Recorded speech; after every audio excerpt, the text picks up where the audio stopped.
तो 6 बीघे भाइयों की लेके मरा है, कोई उसका तस्करा करने के लिए तैयार नहीं। वो जो पूरी जिंदगी गरीबों को सताता रहा है, कोई उसका जिक्र करने के लिए तैयार नहीं। हद तो तब हो जाती है जब मरने वाला भी पापी है, गवाही देने वाला भी पापी है, और कहता मैंने रात उसे जन्नत में टहलते देखा है। तूने जन्नत देख ली, उसे जन्नत में देख लिया।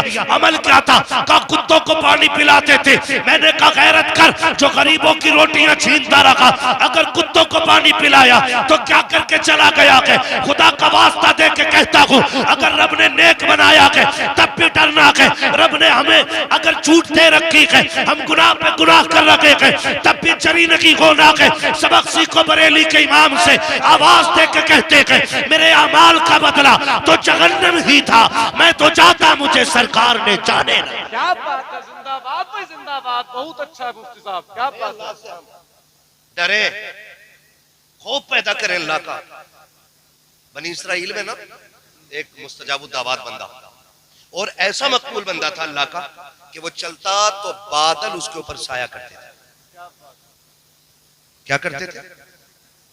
बादल साया करते थे। अब वो एक दिन अपनी इबादत गाह से निकल रहा था तो किसी गुनाहगार बंदे के दिल में आई, क्यों ना यार मैं इस अच्छे आदमी से मुसाफा कर लूं, हो सकता खुदा मुझे भी नेक बना दे, है ना। और ये सोच के उसने हाथ बढ़ाए ना गुनाहगार बंदे ने, तो उसने अपने हाथ पीछे कर लिए।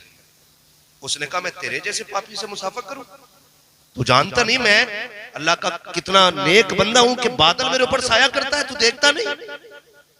जैसे इतना कह के उसने हाथ पीछे किए ना, उस गुनाहगार की आंख में आंसू आ गए। उसने रो के आसमान की तरफ देखा, कहा मालिक मुजरिम तो तेरा हूं ना, फिर ये दुनिया जलील क्यों कर रही है?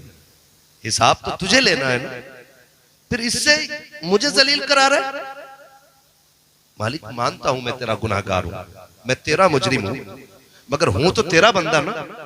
ये कह के वो रोता हुआ चला। जब वापस पलटा तो दुनिया ने देखा कि जो बादल उसके सर पे था, अब वो बादल इसके सर पे आ गया था। सुभान अल्लाह, सुभान। जो इज्जतें उसकी थी, अब खुदा ने इसकी बना दी थी। ये इज्जतें इसको दे दी खुदा ने।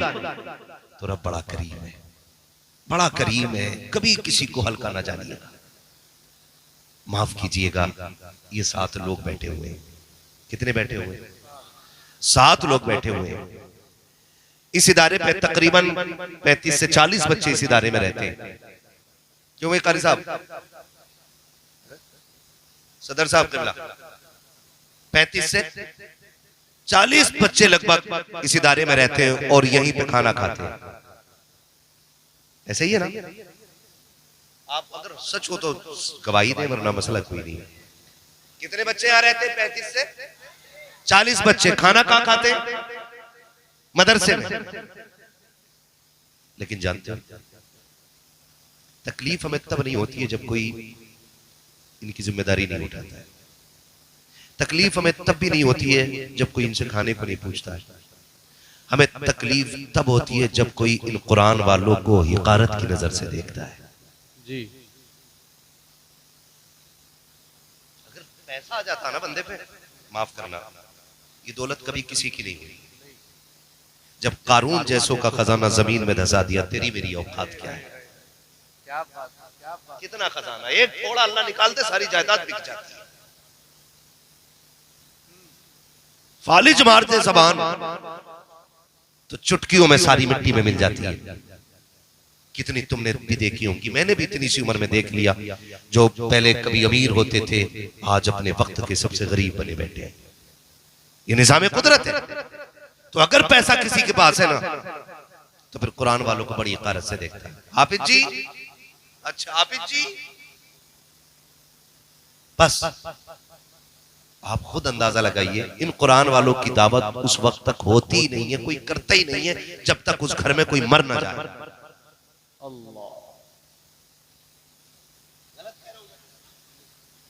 उस वक्त तक इन कुरान वालों को एक जोड़ा कोई कपड़ा नहीं बना सकता जब तक अब्बा या अम्मा की बरसी का दिन। बहुत अच्छा इशारा है, क्या बात। ये इज्जत दी हमने इन्हें। हमें अमेरिका से तकलीफ है, हमें लंदन फ्रांस से तकलीफ है।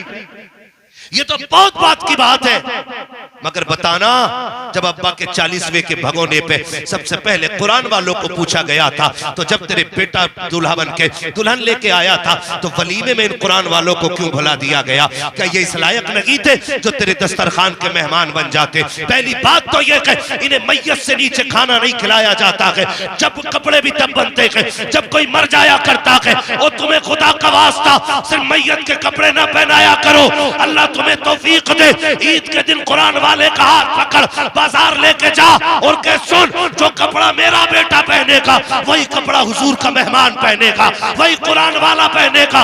गारंटी देता हूँ शायद तेरी ईद की नमाज से भी खुदा इतना राजी ना हो जितना कुरान वालों की खिदमत से खुदा राजी हो। क्या बात है, क्या बात है। नारे तकबीर, नारे रिसालत, फैजाने सरकारे मदीना, फैजाने सरकारे मदीना हजरत अल्लामा मौलाना मुफ्ती मोहम्मद हम्माद साहिब क़िबला। नारे तकबीर, नारे रिसालत।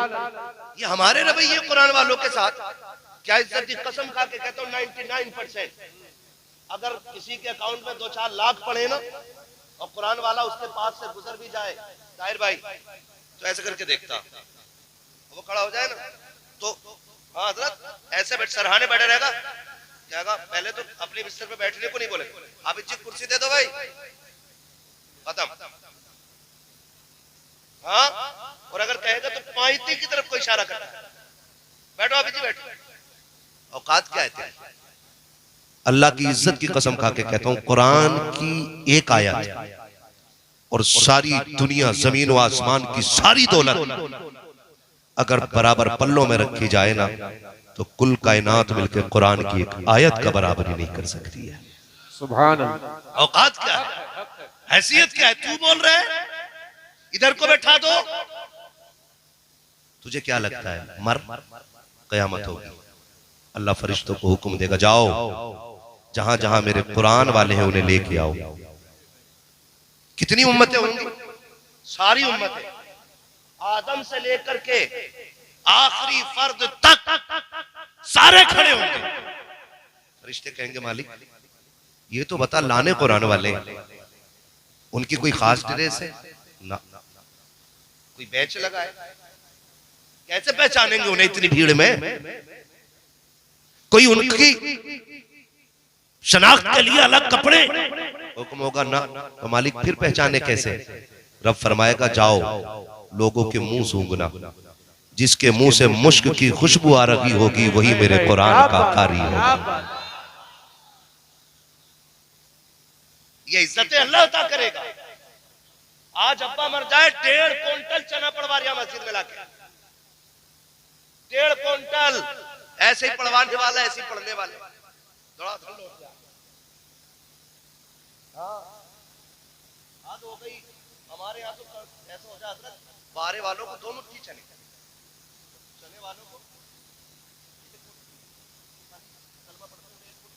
और बारे वालों को डबल। तो जिसे नहीं आता चनों के लालच में वो भी पारा लेके बैठे। ये उलमा बैठे हैं, मैं पूरी गारंटी के साथ कह रहा हूँ, कारी साहब किबला मौजूद है, ये कुरान के कारी लोग बैठे हैं, हाँ कुरान के उलूम के मास्टर लोग हैं। इनसे पूछो गलत पढ़ने वाले पे कुरान खुद लानत भेजा करता है। गलत कुरान पढ़ने वाले पे कुरान खुद लानत भेजा करता है। ये जो बारे पढ़ रहे 2 मुट्ठी लालच में ये बख्शवा लेंगे। ये मुट्ठी भर चने हाथ में लेके कहते हैं आलू कितना हुआ था, और चने भी बराबर के पन्ने लौट रहा, कह रहा गन्ना कट गया कि नहीं? हाँ पैसे मिल गए तुम्हारे? कह रहे आप पारा पड़ता हुआ अखिलेश की सरकार अच्छी थी, फलाने की सरकार अच्छी थी, दिमाग ये बख्शवाएंगे। आज ले उनकी पनाह आज मदद मांगो उनसे, कल न मानेंगे कयामत में अगर मान गए। हाँ कह रहे आज हाफिज जी बैठा इधर, इज्जत किया करो इनकी, और गारंटी है मेरी जिसके घर में बरकत ना हो ना, एक कुरान वाले के खाने की जिम्मेदारी अपने सर ले। आपने डोरियां भी बहुत ली होंगी, तावीज भी बहुत लटकाए होंगे, कई बार तो पीर लटकाने से भी बरकत नहीं आती, क्योंकि बरकतें अल्लाह देता है। और बरकत तब मिलती है जब खुदा भी राजी होता है और मुस्तफा भी राजी होते हैं। हाँ भाई, वो पीर ही तो लटके हुए होते हैं, हर तीसरे दिन फूक रिया जाकर चौखट में, वो लटका हुआ नहीं तो और क्या। फर्क है, पहले पीर ढूंढना पड़ता था, अब पीर मुरीद ढूंढता फिर रहा, कोई रहता है इधर डालता कोई रह गया होता। पीर वो अच्छा होता जो ढूंढने से मिलता है, और आज भी अल्लाह वाले गोशों में मिला करते हैं, ये याद रखिए। आज भी अल्लाह वाले तन्हाइयों में मिलते हैं, उनका शौक ही नहीं है मजलिस, उनका शौक ही नहीं है महफिलें। वो तो चाहते हैं हमारे और रब के बीच कोई तीसरा ना आए, वो जान छुड़ाना चाहते हैं। राज कर्या 6 दिन का बच्चा आपका, 6 दिन का खिलाओ, हमारी गोद में दे दो, ये कंडीशन है। और हमने भी पीरों का मतलब समझा, मुरीद होने का मतलब है मुर्गी के अंडे 3 हो जाए। भैंस दूध नहीं दे रही तो पीर साहब जिंदाबाद, मुर्गा खो गया तो पीर साहब जिंदाबाद, बकरी खुल गई तो पीर साहब जिंदाबाद। ये इसलिए नहीं था, और ये सच्ची बात कह रहा हूं। आज खानकाहों में जाके बैठो तो दर्द वाले 99 आते हैं, 99 नहीं 100 आते हैं, लाखों में एक भी ऐसा नहीं आता जो ये कहे कि मुझे खुदा तक पहुंचना है। मांगे खुदा का दर्द, किसे तलाश है खुदा की, किसे जुस्तजू है खुदा की। कोई कह रहा ट्रक खराब हो गया, कोई कह रहा 3 मंजिल बिल्डिंग चटक गई, कोई ये क्यों नहीं कहता कि वो रास्ता बताओ जिससे खुदा मिल जाता है। कोई ये क्यों नहीं कहता मुझे खुदा तक जाना है। जब ऐसे लोग थे ना तो पीर गरीब नवाज होते थे, मुरीद ख्वाजा कुतुबुद्दीन बख्तियार काकी होते थे। क्या बात है, क्या बात है, क्या बात है। जब ये लोग थे ऐसे लोग थे तो कोई चराग देहलवी होता था, कोई महबूब इलाही बनता था, है ना, कोई खुसरू बनता था, कोई निजाम बन जाता था। कब? जब खुदा की जुस्तजू थी। आज तो है ही नहीं जुस्तजू। आज तो पीर साहब ये कहते हैं ना, तुझे 6 चिराग जलाने आके तो 6 मिनट मस्जिद में नहीं जाएगा, 6 चिराग आंधियों में जाके जला रहे, आंधियों में चिराग जला रहे जाके, और 5 बार हय्या अलस सलाह हय्या अलल फलाह, मतलब ही कोई नहीं। मुझे एक बात बता, जब देने वाला अल्लाह है, कौन है? सारे बोले कौन है, पीछे वाले क्यों नहीं बोल रहे भाई? चक्कर में तो नहीं है पड़ा हुए। देने वाला कौन? इतनी जोर से अपने रब को पुकारो कि ये दीवारें गवाह हो जाए। देने वाला कौन है? देने वाला कौन है? लेने वाला कौन है? सब चीज का मालिक कौन? खालिक कौन? तो उसे नाराज करके क्या खाक मिलेगा? सोचो, मिल सकता है? नहीं मिल सकता ना। अल्लाह को राजी करना। किसको राजी करना है? अल्लाह को राजी करना। और अल्लाह कैसे राजी होता है? वो कुरान में कहता है वलौ अन्नहुम इज़्ज़लमू अनफुसहुम जाओ। महबूब अगर ये अपनी जानों पर सितम कर लेना तो इनके लिए छूट ये है कि ये तेरी चौखट तक आ जाया करे। मेरा इमाम कहता वही रब है जिसने तुझको हमतन करम बनाया, हमें भीख मांगने को तेरा आस्था बताया, तुझे हमद है खुदाया, तुझे हमद है खुदाया।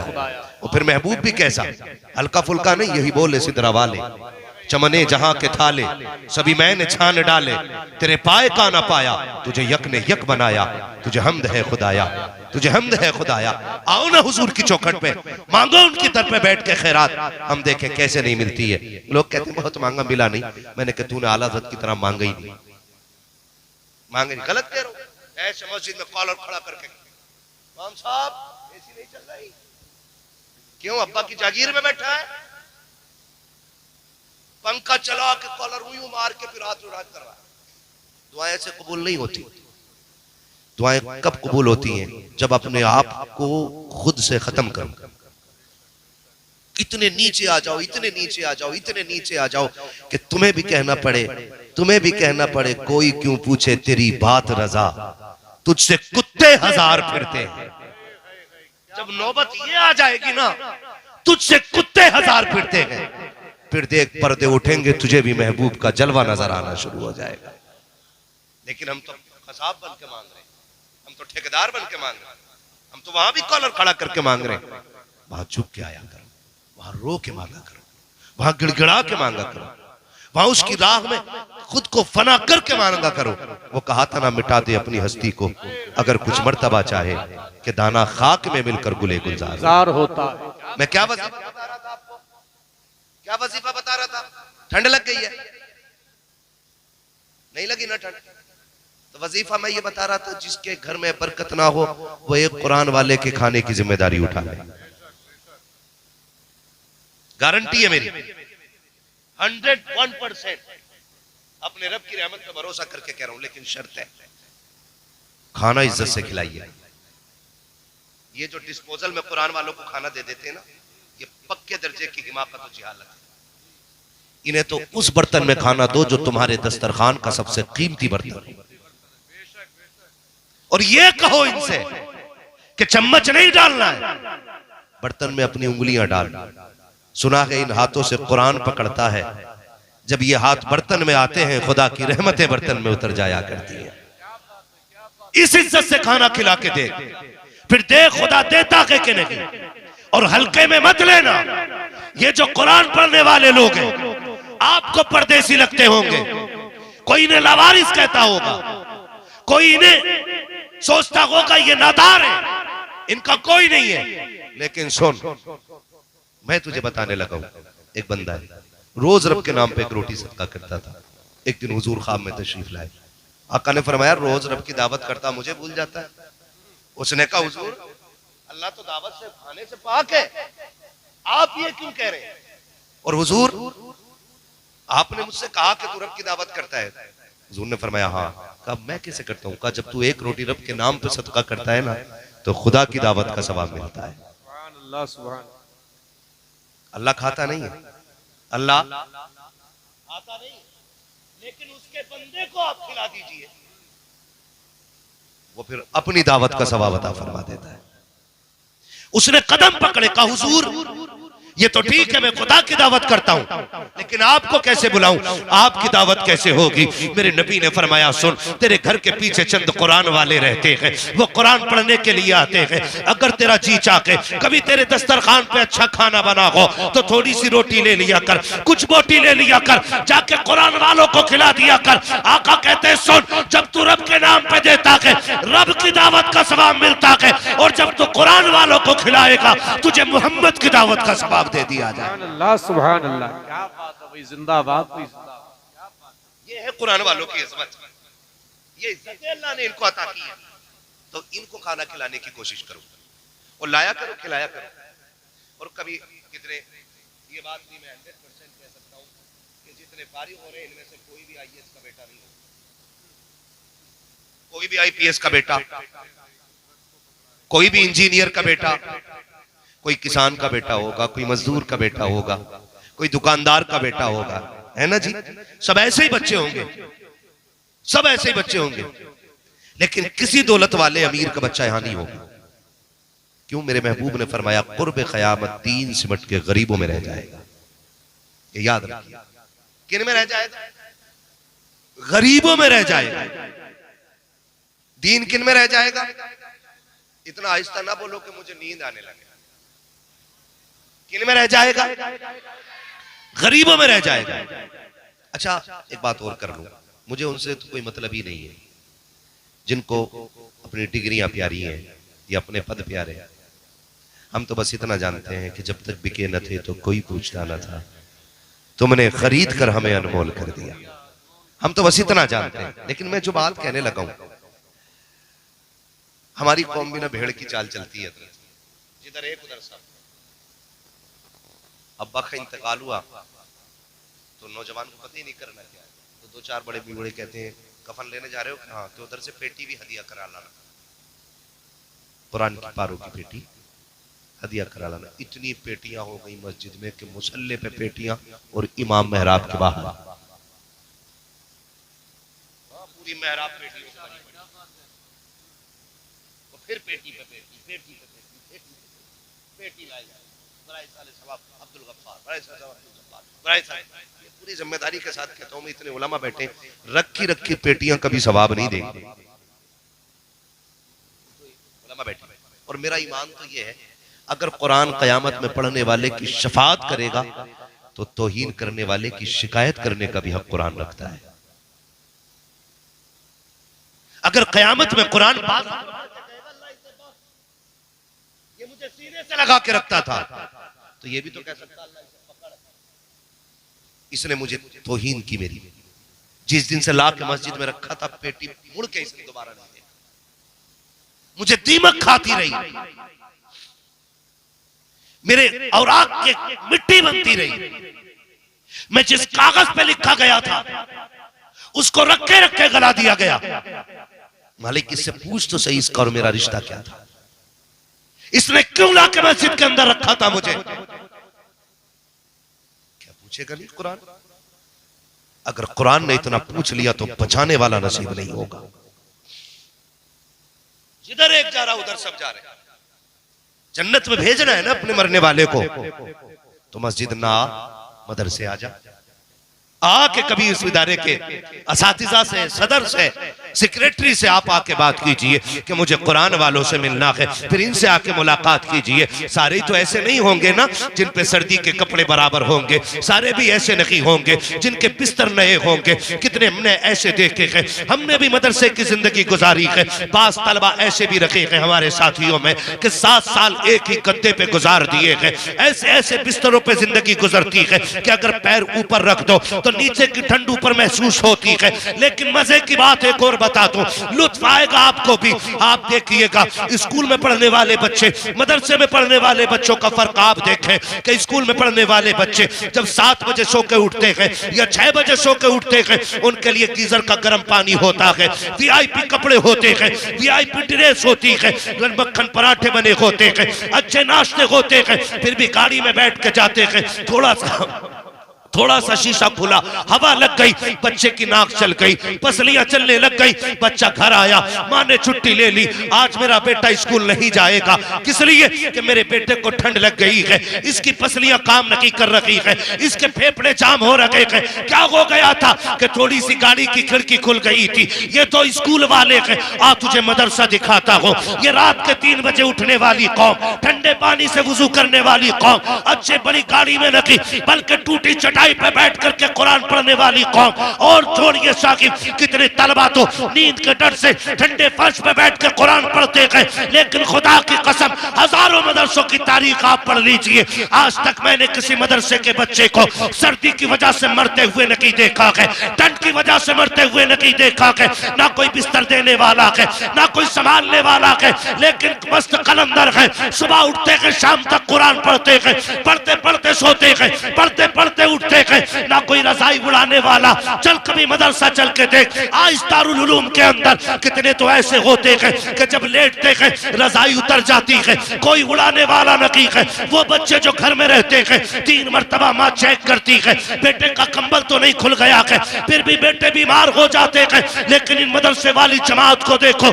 ना कोई इनके बिस्तर संभालने वाला, ना कोई कंबल उड़ाने वाला।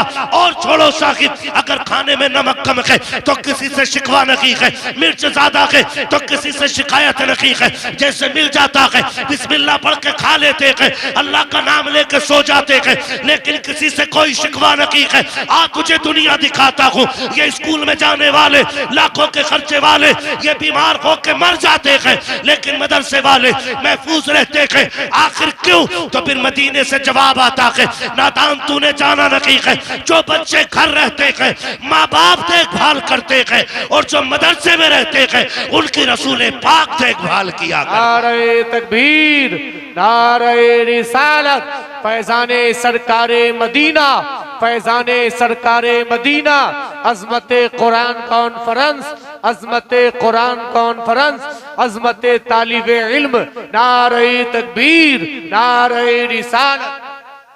ये हुजूर के मेहमान है और हुजूर इन्हें खुद देखते हैं। बोलो यार सुभान अल्लाह।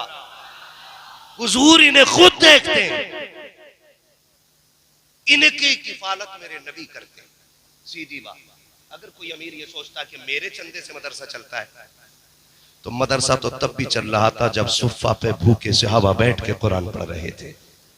जब तेरा वजूद भी नहीं था तब भी मेरा नबी खिला रहा था। हुजूर निकले, सामने हजरत अबू हुरैरा फरमाते हैं कि मुझे इतनी भूख लगी थी, सुने अल्लाह करे दिल मदरसे वालों से लग जाए, मुझे कोई शिकवा आपसे नहीं है, इतना अच्छा आप सुन रहे हैं, अल्लाह करे कि इस पे अमल की भी कोशिश करेंगे इंशाअल्लाह, करेंगे ना इंशाअल्लाह, पीछे वाले भी राजी बैठे इंशाअल्लाह। हाँ जी, तकलीफ हो तो चले जाना, क्योंकि मैं किसी को दुख देने नहीं बैठा, मैं बस हुजूर का दीन आप तक पहुंचाने के लिए बैठा हूं, जो मेरी ड्यूटी है। तवज्जो है ना। हजरत अबू हुरैरा कहते हैं मुझे बड़ी भूख लगी थी और मैं ये सोच के निकला कि कोई सहाबी मुझे मिलेगा और मुझसे खैरियत पूछेगा तो मेरी भूख का पता लगेगा, मुझे कुछ खिला देगा वो। तवज्जो है ना।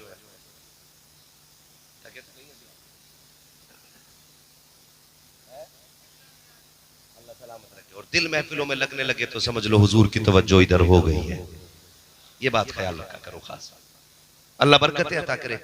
हजरत अबू हुरैरा करके मैं खड़ा था कि काश कोई मुझसे मेरी खैरियत पूछ ले, तो गैरत वाले सहाबा थे, बेगैरत नहीं थे, गैरत वाले थे। आज तो ना बस अल्लाह खैर करे, मैं किसी और तरफ नहीं जाना चाह रहा। खड़े आए, कोई पूछे, देखा सामने से हजरत उमर आ रहे हैं, सलाम किया, जवाब दिया। उन्होंने पूछा कैसे खड़े हो, कहा एक मसला पूछना था। मसला पूछा, जवाब दिया, हजरत उमर ने चले गए। अबू हुरैरा चुप खड़े, कोई इन्होंने तो मेरी भूख को पहचाना ही नहीं। फिर देखा हजरत अबू बकर सिद्दीक आ रहे, वो भी पूछे कैसे खड़े हो, का सवाल था एक, उनसे भी एक मसला पूछा, जवाब दिया, वो भी चले गए। फिर हजरत अबू हुरैरा कहते हैं उन्होंने मेरी खैरियत तो पूछी ही नहीं, पता ही नहीं लगाया मेरी भूख का। थोड़ी देर गुजरी के सामने से हुजूर आ जाते हैं, और फिर मेरा नबी, खंजर चले किसी पे तड़पते हैं हम अमीर, सारे जहां का दर्द हमारे जिगर में है। शायद हुजूर आए ही इसलिए थे। मेरा इमाम कहता और कोई गैब क्या, तुमसे निहा हो भला, जब ना खुदा ही छुपा तुम पे करोड़ों दुरूद। हुजूर आ गए, सलाम किया अबू हुरैरा ने, हुजूर ने जवाब दिया। हुजूर फरमाते हैं कैसे खड़े हो, हुजूर एक सवाल पूछना है। हुजूर ने हाथ पकड़ा, कहा अबू हुरैरा सवाल पूछना है कि भूख लगी है। हजरत अबू हुरैरा कहते हैं हुजूर मुझे लेके गए और आवाज दी घर के अंदर कुछ है, तो हुजूर के घर से एक दूध का प्याला मिल गया। मैं दूध का प्याला देख के बड़ा खुश हो गया कि लो भाई आज भूख मिट जाएगी। कहते हुजूर के पास प्याला रखा, हुजूर कहते हैं अबू हुरैरा जी, का सुफ़ा पे जो कुरान वाले बैठे उन्हें बुला लाओ, उन्होंने भी कई दिन से नहीं खाया है। कितने थे? 70। कितने? 70। मैं बुला लाया, कहते लेकिन मैं सोच रहा था एक प्याला है और हुजूर ने इन्हें भी बुला लिया, भूख तो मुझे ही बहुत लगी है। कहते लेकिन कुर्बान जाऊं मेहरबान नबी के, 70 आ गए, हुजूर ने वो प्याला उठा के मुझे ही दिया, कर लो दाहिनी जानिब से सबको पिलाना शुरू करो। कहते हैं जब मैंने पहले बंदे को वो प्याला पेश किया ना, तो हुजूर ने फरमाया पेट भर के पियो। कहते हैं उन्होंने पेट भर के पी लिया, फिर प्याला मेरे हाथ में आया, मैंने देखा जितना था उतना का उतना ही है। सुभान अल्लाह, सुभान अल्लाह। कहने लगे फिर कलेजा ठंडा होने लगा कि अगर एक से खत्म नहीं हुआ तो अब ये 70 से भी खत्म नहीं होना है। कहते हैं दूसरे ने पिया, तीसरे ने पिया, चौथे ने कहा मैं 70 सबको पिला चुका। फिर हुजूर ने कहा अबू हुरैरा अब तुम पियो। कहते मैं तो था भूखा, मेरी मौज लग गई, मैंने प्याला लगाया तो हटाया ही तब जब पेट भर गया। मैंने फिर देखा प्याला फुल। आका कहते और पियो। कहते फिर मैंने पिया, जितना पिया जा सका पिया। कहा हुजूर ने फिर कहा और पियो। कहा हुजूर बस अब नहीं पिया जाता। कहते हुजूर ने फरमाया सबने पी लिया। कहते फिर हुजूर ने वो प्याला लिया और फिर हुजूर ने वो दूध पिया। अबू हुरैरा कहते हैं क्यों जनाबे अबू हुरैरा, कैसा था वो जामे शीर जिससे 70 साहिबों का दूध से मुंह फिर गया। ये मेरे इमाम ने कहा। हजरत अबू हुरैरा कहते हैं 70 थे, अगर 70,000 होते तो वो दूध सबके लिए काफी हो सकता था। तो अगर कोई ये समझता मदरसे हम चलाते हैं तो औकात में रहे। मदरसे तुम नहीं, मदरसे शाहे उमम चलाते हैं। और ये भी सच्चाई है। जब कभी मदरसों के मतबख कैंटीन में खाना खत्म होता है ना, तो ये उन लोगों के दरवाजे पर बिल्कुल नहीं जाते जो कुत्तों की तरह झिड़कियां देते हैं, जो जलील करके लौटाते हैं। ये नहीं जाते किसी अमीर के दरवाजे पे। शायद ये राज कभी ना खोल सके, लेकिन मैं कह रहा हूं जब सुबह होने वाली होती है और मतबख में कुछ नहीं होता, फिर ये मुसल्ले बिछाते हैं, 2 रकात नमाज हाजत पढ़ते और रूह करते हैं हुजूर के मदीने की तरफ, और रो के कहते हैं आका मेहमान आपके हैं।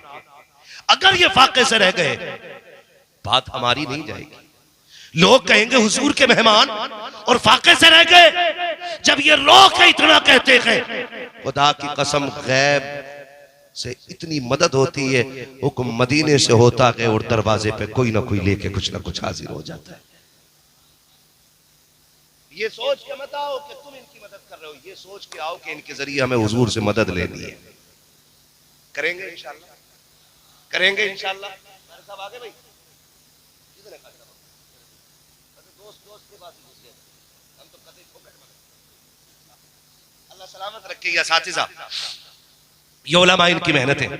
आपसे इतना कहूंगा, कभी अल्लाह तौफीक दे मदरसे आइए, कभी किसी कुरान वाले को बेटा कह के आवाज दो। ये वतन से बेवतन रहते हैं। आज भी मैं देख रहा था, दूर दूर के बच्चे भी इसमें फारिग हो रहे हैं, है ना? दूर दूर के बच्चे भी यहाँ फारिग हो रहे हैं। सूबा तक बदला हुआ है, स्टेट चेंज है। तो अब जाहिर है ना, इनके माँ बाप तो वही होंगे ना। कुछ भी है यार, अगर जिला भी बदला है तो माँ बाप तो यहाँ नहीं रहते होंगे ना। अल्लाह ने तुझे अगर दिल दिया है, कभी मदरसे आ और किसी भी कुरान वाले को बेटा कह के आवाज दे।